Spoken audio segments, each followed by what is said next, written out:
Good morning, students. Welcome back to our next topic, minerals and energy resource. In last videos, we have studied about meaning of minerals, different types of minerals, in which we have studied about metallic and non-metallic minerals, and we have also studied about energy resource, two types, conventional and non-conventional. Now we have to be discussion in detail, and the next topic we have to be continue mode of occurrence of minerals. Generally अगर हम बात करें mode of occurrence of minerals का meaning है कि जो minerals है वो जनरली कहाँ पर पाए जाते हैं, where are these minerals form. Generally अगर हम बात करें तो ये जो मिनरल्स हैं ये कहाँ पर बनते हैं, जनरली कहाँ पर बनते हैं। मोड ऑफ ऑकरेंस हमने जाना, मिनरल्स हमारे जीवन में इंडिस्पेंसिबल पार्ट ऑफ लाइफ माने जाते हैं। तो जो मिनरल्स है, मिनरल्स का निर्माण कहाँ होता है, तो जनरली हम लोग देखेंगे यहाँ पर minerals are generally found in ore. अगर हम जनरली बात करें तो जो ओर है, ओर के अंदर मिनरल्स पाए जाते हैं। अब ओर क्या होती है, an accumulation of minerals mixed with other element, यानी कि जो मिनरल्स होते हैं वो हमेशा शुद्ध रूप में नहीं पाए जाते, तो उनमें कुछ ना कुछ मिक्स होता है, तो उसी फॉर्म को हम लोग और बोलते हैं, ओर्स। हिंदी में कहते हैं इसको अयस्क। तो अयस्क क्या है, 1 मार्क्स में भी क्वेश्चन आ जाता है, या an accumulation of mineral mix with other element is to be called, तो remember ores. Minerals are generally occur और found in the form of ore, must be remember. With other elements, यानी कि दूसरे जो एलिमेंट होते हैं उनके साथ कहीं ना कहीं मिक्सअप होता है इनका, जिन्हें हम लोग यूज नहीं कर सकते। यूज करने से पहले मिनरल को हमें रिफाइन करना होता है। Mineral generally found in the form of, so let us discuss there our topic start. There are mainly 5 topics that we have to study in these videos. In igneous and metamorphic rock, in igneous and metamorphic rock minerals में occur in crack, crevices, fold और joint. देखिए यहाँ पर 4 बातें आई हैं इसमें। Mainly कहते हैं कि जो इग्नियस एंड मेटामॉर्फिक, जो आग्नेय चट्टानें हमारी, एंड मेटामॉर्फिक रॉक, और जो हमारी कायंत्री चट्टानें हैं, उसमें जो मिनरल्स होते हैं जनरली क्रैक, क्रेविसेस, फॉल्ट और ज्वाइंट। यहाँ से भी क्वेश्चन बनेगा अपना कि जो इग्नियस मेटामॉर्फिक रॉक्स होती हैं मिनरल्स, वहां पर जनरली कैसे पाए जाते हैं, क्रैक, क्रेविसेस, फॉल्ट और ज्वाइंट में पाए जाते हैं minerals. The smaller occurrence are called, यानी कि जब मिनरल हमें कम मात्रा में मिलते हैं तो उसे हम क्या कहते हैं, वेन्स कहते हैं। The largest occurrence are called lodes, और जो लार्जर ओकरेंस है उसे हम लोग लोड कहते हैं। That is the most important both points. The smaller occurrence of mineral are called veins, यानी कि जब कम मात्रा में मिनरल्स निकलेंगे तो उसे तो हम वेन्स कहेंगे इग्नियस और मेटामॉर्फिक रॉक में, और जब ज्यादा मात्रा में मिनरल्स निकलते हैं उसे हम लोग लोड कहते हैं। इन most cases they are formed when mineral in liquid, molten and gaseous form are forced upward through cavity towards the earth surface। कहते हैं कि मिनरल्स तब बनते हैं ज्यादातर मात्रा में। आप जानते हैं कि इग्नियस, आग्नेय चट्टानें कहते हैं, that is the hot part of the earth, earth का सबसे गर्म पार्ट होता है। कहते हैं कि जो लिक्विड, मोल्टन, या तो ये द्रव अवस्था में होते हैं या गैसीय अवस्था में होते हैं। जब ये इग्नियस रॉक के अंदर होते हैं, कहते हैं कि नहीं, कैविटी के द्वारा, यानी कि ऊपर की तरफ, पृथ्वी के अर्थ सरफेस की तरफ इनको अपवर्ड धकेल दिया जाता है। दे कूल एंड सोलिडिफाई, कहते हैं कि ऊपर आने के बाद वो ठंडे हो जाते हैं और सोलिड हो जाते हैं। इस तरह से जो इग्नियस और मेटामॉर्फिक रॉक होती हैं उसमें चट्टानों का, जनरली हम देखें तो उसमें कुछ मिनरल्स ऐसे होते हैं जिसका निर्माण होता है। तो यहाँ पर इग्नियस एंड मेटामॉर्फिक रॉक, आग्नेय और कायत्री चट्टानों में जो मिनरल्स होते हैं क्रैक, क्रेविसेस, फोल्ट और ज्वाइंट में पाए जाते हैं। स्मॉलर ओकरेंस को हम लोग वेन्स कहते हैं। The large occurrence of mineral are called loads.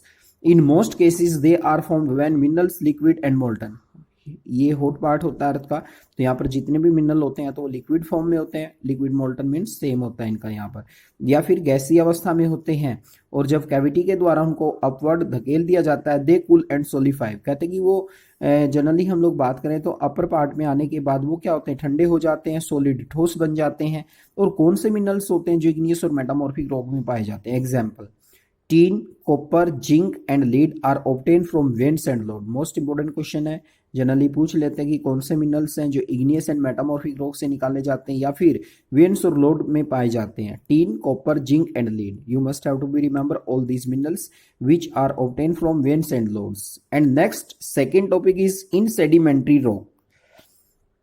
Sedimentary rock, Hindi में कहते हैं इनको अवसादी चट्टानें। In sedimentary rock large number of minerals occur in beds और लेयर। यहाँ पर देखें, वहां पर हमने पढ़ा था इसमें जनरली पूरी अगर हम बात करें इसमें क्रैक, क्रेविसेस, फॉल्ट और जॉइंट। बट यहाँ पर ध्यान दीजिए कि जो सेडिमेंट्री रॉक्स हैं, यहाँ पर जो मिनरल्स पाए जाते हैं वो बीड्स और लेयर में पाए जाते हैं, बीड्स और layer. They have been formed as a result of a deposition, accumulation and concentration of horizontal strata. ये भी मोस्ट इंपोर्टेंट लाइन है। कहते हैं कि ज्यादातर जो मिनरल्स होते हैं वो गलने सड़ने से या उनका डिकम्पोजिशन होने से, एक्यूमुलेशन होने से, कंसंट्रेशन होने से उनका निर्माण होता है। कोल एंड आयरन और form as a result of long period under heat and pressure. कहते हैं कि जैसे कि कोयला है और आयरन और है, उसका जो निर्माण होता है वो हीट और प्रेशर के कारण, लंबे समय तक हीट और प्रेशर के कारण उसका निर्माण हुआ। कोल और आयरन और जो बने हमारी सेडिमेंट्री रॉक में ही पाए जाते हैं ये। Another group of sedimentary minerals include, यानी कि जो अनदर जो मिनरल्स हैं जैसे जिप्सम है, पोटास है, साल्ट है, these are also found in sedimentary rock. That is the most important sedimentary rock. Generally अपने जो फोसियल फ्यूल्स होते हैं, coal, petrol, CNG, also found in sedimentary rock, यानी कि पेड़ पौधों के, जीव जंतुओं के गलने सड़ने से ज्यादातर मिनरल्स इसमें बनते हैं। These are called sedimentary rock. और most of the minerals are occur in beds और लेयर, बीड्स और लेयर में पाए जाते हैं ज्यादातर मिनरल्स। कौन कौन से मिनरल्स पाए जाते हैं, कैसे इनका निर्माण होता है, मेनली आप याद रखें यहाँ पर फोसियल फ्यूल को। These are mainly found in sedimentary rock. And the third topic is decomposition of surface rock. Decomposition of surface rock are removal of surface constable leaving a residual mass of weathering material contain ore.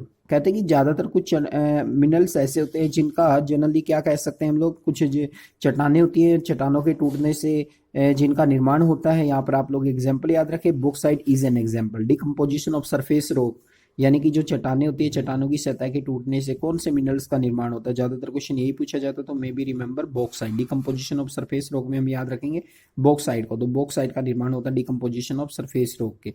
उसके बाद इसमें certain minerals में occur as alluvial deposit, certain minerals में occur as alluvial deposit in sand of valley floor and base of hill. कहते हैं कि जो minerals होते हैं, कुछ मिनरल्स एलुवियल डिपॉजिट्स में भी पाए जाते हैं, sand of valley floor and base of hill. या तो जो वैली फ्लोर होता है या फिर जो हिल का बेस होता है, वहां पर ज्यादातर मिनरल्स पाए जाते हैं कुछ हमारे एलुवियल डिपॉजिट्स के अंदर। These deposits are called placer deposit. ये भी क्वेश्चन बनता है यहाँ पर, व्हाट इज प्लेसर डिपॉजिट। तो याद रखें alluvial deposit, certain minerals may occur as alluvial deposit in sand or valley floor and the base of the hill. These deposits are called placer deposit. इन्हीं minerals को, ये इसी प्रक्रिया को हम लोग बोलते हैं placer deposit and generally contain minerals which are not corroded by water। कहते हैं कि जनरली मिनरल्स होते हैं, इन्हें पानी का कोई असर नहीं होता इनके ऊपर। मेनली कौन कौन से मिनरल पाए जाते हैं, gold, silver, tin, platinum. Most important है, क्वेश्चन याद रखें कि वो कौन से मिनरल है जो एलुवियल डिपॉजिट्स में पाए जाते हैं, या फिर कौन से मिनरल है जो वाटर के द्वारा इरोडेड नहीं होते, करोडेड नहीं होते। तो यहाँ पर याद रखेंगे gold, silver, tin and platinum. That is most important point. कौन कौन से मिनरल पाए जाते हैं, गोल्ड, सिल्वर, टीन, प्लेटिनम है। सर्टेन मिनरल में occur in alluvial deposit in sand और floor valley and the base of the hill. This deposits are called placer deposit. यहाँ पर क्वेश्चन ये भी याद रखेंगे आप लोग, what is the meaning of placer deposit. Placer deposit का मीनिंग क्या होता है, यानी कि जो हमारी मिनरल्स होते हैं एलुवियल डिपॉजिट्स के अंदर कुछ मिनरल पाए जाते हैं बेस हिल पे या वैली फ्लोर के अंदर। दीज आर कॉल्ड, जनरली अगर हम बात करें तो इनको हम लोग बोलते हैं एक तरह से प्लेसर डिपॉजिट कहते हैं। कौन कौन से मिनरल है इसमें, gold, silver, tin and platinum. Must have to be remember. And the next topic is the ocean water contain vast quantity of mineral. Ocean water के अंदर भी बहुत सारे मिनरल पाए जाते हैं, but most of these are widely diffuse to be economic sufficient. लेकिन आर्थिक रूप से इनका बहुत ही कम महत्व होता है। हाउएवर कॉमन साल्ट, कौन कौन से मिनरल पाए जाते हैं अब ओशियंस के अंदर, common salt, magnesium and bromine are largely derived from ocean water. कहते हैं कि बहुत अधिक मात्रा में ये मिनरल्स पाए जाते हैं। The ocean beds too are rich in manganese nodule. ये भी मोस्ट इंपोर्टेंट है, यानी कि जो मैग्नीज ग्रंथियां होती हैं, ठीक है, वो भी बहुत अधिक मात्रा में पाई जाती है ओशियन बीड्स के अंदर। ओशियन बीड्स इसमें भी बहुत ज़्यादा रिच है। तो ये था हमारा इसमें different type of mineral. There are mainly 5 points in which we have to be discussion in these videos from where mineral generally occur. This question also given in 5 marks in board exam generally. So we have to be remember all 5 points, and a NTSC student may have find out a most important point in this topic. And last topic is that is given in box interesting fact, rat hole mining। rat hole mining, rat hole mining चूहा बिल खनन कहते हैं, जिसको हम लोग यानी कि जो रेड होल माइनिंग है, minerals are nationalize and their extraction is possible only after obtaining permission from the government. कहते हैं कि जो मिनरल्स होते हैं उनका राष्ट्रीयकरण किया गया है, यदि हम उनको निकालना चाहते हैं तो उसके लिए हमें परमिशन लेनी पड़ेगी। But in tribal area in north India, India के अंदर अगर हम बात करें नॉर्थ ईस्ट इंडिया जो हमारा, वहाँ पर क्या करते हैं, जो ट्राइबल एरिया होते हैं वहाँ पर इन मेघालय देर आर, जैसा कि हम बात करते हैं यहाँ पर मेघालय की, there are largely deposits of coal, यानी कि वहाँ पर बहुत अधिक मात्रा में कोल के भंडार हैं, आयरन, लाइमस्टोन एंड डोलोमाइट। तो मेघालय के अंदर बहुत ज्यादा मात्रा में कोल है, आयरन और लाइमस्टोन है, डोलोमाइट पाया जाता है। Coal mines in Jowai and Cherrapunji is done by family members in form of a long narrow tunnel. कहते हैं कि जनरली क्या करते हैं, जो जोवाई रीजन में रहते हैं ट्राइबल पीपल या चेरापूंजी में रहते हैं, वो कोल माइंस के अंदर माइनिंग करते हैं एक लंबी सुरंग बनाकर नैरो ट्यूनल के द्वारा, known as rat hole mining. उसी को हम लोग रेड होल माइनिंग के नाम से जानते हैं। 1 मार्क्स में क्वेश्चन आ जाता है, that is 1 question. In Meghalaya large deposit, कौन कौन से लार्ज डिपॉजिट है, कोल, आयरन और लाइमस्टोन एंड डोलोमाइट। अगर हम बात करें तो coal mines in Jowai and Cherrapunji, और जो कोयले की खाने हैं जोवाई और चेरापूंजी रीजन में, वहां पर जो फैमिली मेंबर्स हैं, ट्राइबल पीपल हैं, वो क्या करते हैं, एक नैरो ट्यूनल बनाकर, यानी कि वो क्या करते हैं, मिनरल्स निकालते हैं। That is illegal act but they have to be done. Okay students, and next topic we will continue next videos.